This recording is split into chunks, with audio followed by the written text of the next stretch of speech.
আজ আবার আমি চলে এলাম কৃষি বাগানে, কারণ কৃষিভিত্তিক গ্রাম তো।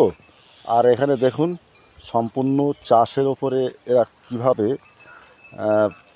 নির্ভরশীল। আর এখন ঢেঁড়স চাষ হয়েছে। আমরা প্রত্যেকেই বাজার থেকে কিনে খাই, কিন্তু গাছের সাথে পরিচয় অনেকেরই নেই।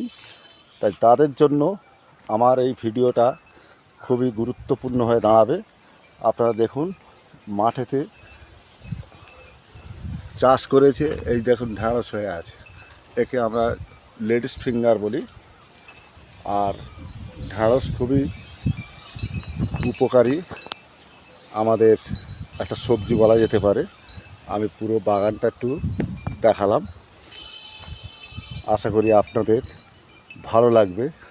আপনারা এই ভিডিওটা দেখে নিজস্ব মতামত জানাবেন কেমন হয়েছে। সঙ্গে থাকুন, এরকম আরও অনেক কৃষি জমিতে চাষ হয়েছে, সেরকমভাবে আমি ভিডিও পরবর্তী পর্যায়ে আমি দেখাবো।